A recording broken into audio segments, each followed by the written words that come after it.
All right, jumping right in. This deep dive, we're tackling those morning messages from Chad Smith. You know the ones. We're going a whole week deep, dissecting each message to see if we can uncover his formula, the method to his motivational magic. Yeah, he's got a knack for delivering those personalized pep talks, that's for sure. Mhm. I'm curious to see how these daily messages all connect. Me too. So, day one, he kicks things off with positioned. He uses this really vetted analogy talking about setting a sail even with the tiniest bit of wind. It's all about consistency, right? Like having a plan and actually following through.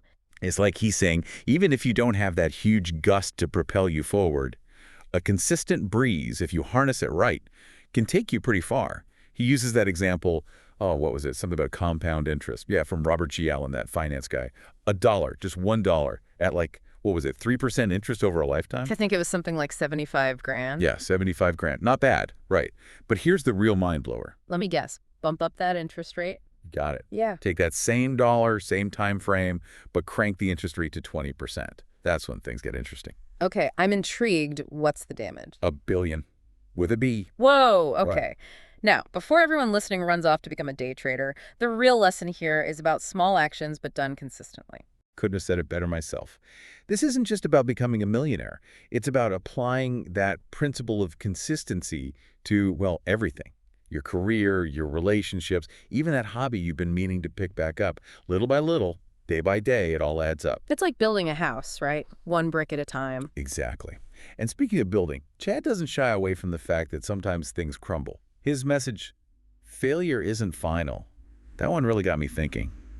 He reminds us that mistakes, they're just part of the journey, especially when we're pushing ourselves outside of that comfort zone. Right, and he quotes, was it Ingvar Kamprad, the IKEA guy, who said, "Mistakes are the privilege of the active." Love that. Like if you're making mistakes, it means you're out there actually doing stuff. Totally. It's all about how you look at it. Mm. If you're so afraid to fail that you don't even try, well, you're missing out on some seriously valuable lessons. The kind of lessons that come from, messing up and figuring it out as you go. Absolutely. And speaking of learning as we go, can we talk about patience, especially in today's world where everything's instant and on demand? This one feels super relevant. Oh, he did not hold back with this one. That Yeah. line about, you can't make a baby in 1 month by getting 9 women pregnant. Oh man, it's funny because it's true. Rome wasn't built in a day, and neither is anything else worth achieving. Whether it's a career, a relationship, any of it, it takes time. Did you catch that story he told about Bill Walsh, the legendary coach of the 49ers? The one about the Chinese stone sculptures and how the most intricate ones, the really beautiful ones, they weren't carved by some big dramatic act of force, but by, get this, the steady flow of water over, like, years. It's such a powerful image, right? That consistent, unwavering commitment. And that's what ultimately creates something truly incredible. So we've got this need for patience, but then there's that feeling of overwhelm that can totally derail us, which is where I think minimize comes in. You know it. Chad breaks it down, talking about how to handle those massive, scary-looking tasks. He uses that example of how do you eat an elephant, one bite at a time. It's so true. It's like all those productivity hacks you hear about, time blocking, task management apps. It really comes down to making things feel less overwhelming by breaking them down into those smaller, more manageable steps. He actually gives a mini mantra, and I'm quoting here, "When you feel resistance to a task, make it smaller. Problem solved." Gonna write that on a Post-it note for Yeah. sure. It's amazing what a little shift in perspective can do. So what's one thing you've been putting off? What's the first small step you can take right now to get started? I love that. Okay, let's shift gears to a principle that's all about working smarter, not harder. The Pareto principle, aka the 80-20 rule. Ah, yes. This one was like discovered by an economist, Alfredo Pareto, back in the day. Basically, it says that 80% of your results come from just 20% of your efforts. Seems a little crazy when you first hear it, but then you start to notice it everywhere. Everywhere. Yeah. Like how 20% of the carpet in your house gets like 80% of the wear and tear. Or something like, I don't know, 20% of beer drinkers down 80% of the beer. I don't know if that's a real statistic, but you get the point. It's about figuring out the stuff that really moves the needle and homing in on that. Exactly. So what are your vital few? Those 20% of activities that drive the bulk of your results. That's what we've got to figure out and ruthlessly prioritize. Because imagine, what if you could get rid of, or at least seriously cut back on, that other 80% that's not really serving you? Now that's working smarter. Okay, last message for today, and this one really hit me. How hope is built. Oh yeah, this one's good. Yeah. I love how Chad doesn't just talk about hope as this like fluffy, ethereal thing. Mm. He brings it down to earth and connects it to taking action. He even compares it to like a blueprint. Yeah, you don't just wish for a house to magically appear, right? You need a plan, you need action. It's the same with building the life you want, the future you envision. You've got to put in the work. And as John Maxwell, that leadership guru, says, the only guarantee you will be better tomorrow is if you get better today. So true. It all comes down to self-efficacy, believing you have the power to actually make things happen. Which is an incredibly empowering feeling. So as we wrap up part one of this deep dive, think about something you're hoping for, something you want to achieve. What's one small action, just one, that you can take today to build momentum? Because hope is a muscle, and it gets stronger every time you use it. It's kind of wild how these messages, they're like puzzle pieces, you know? Yeah. Each one stands on its own, but put them all together, and you start to see the bigger picture. Totally. It's like he's giving us these little glimpses into his philosophy, and as we unpack them, we start to see the connections. Like that whole thing about being positioned. Yeah, it's about setting a course, but it goes deeper than that, right? Oh, absolutely. It's about intentionality, for sure. And that whole thing about harnessing even the smallest bit of wind ties directly into patience, wouldn't you say? 100%. Because if we're not careful, we fall into that trap of wanting instant results. And when we don't see that immediate payoff, we give up too soon. It's that instant gratification monster, you know. But the best things in life, they take time. Remember that experiment, the one with the kids and the marshmallows? The kids who could wait, they end up doing better later on in life, right? Right.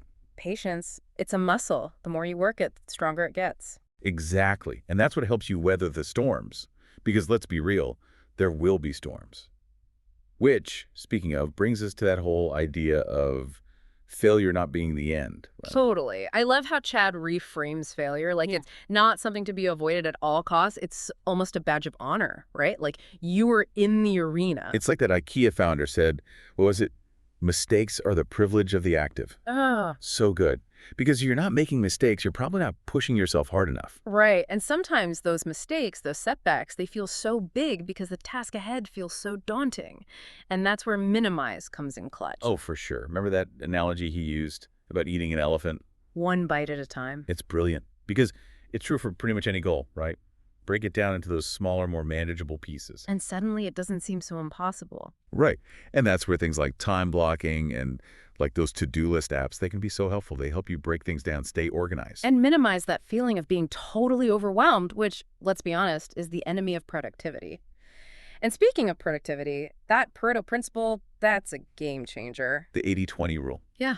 So powerful. Yeah. Because once you wrap your head around it, you start to see it everywhere. Elsewhere. It's like this secret code to like maximizing your efforts. Mm. Finding those 20% of actions that drive 80% of your results. And then what do? You double down on those. You get laser focused on what really moves the needle. It's like trading in your flashlight for a laser pointer. Yeah. You're focusing your energy where it matters most. Yeah. But you know what? When you start to see that kind of impact, it creates a sense of hope. Real hope. Yeah, and that's what's so cool about that last message, how hope is built, because it brings it all together. It's like he's saying hope isn't some passive wish. It's something you actively build. Totally. Like, remember that blueprint analogy? We're not just waiting around for a lucky break. We're grabbing the tools and building our own hope brick by brick.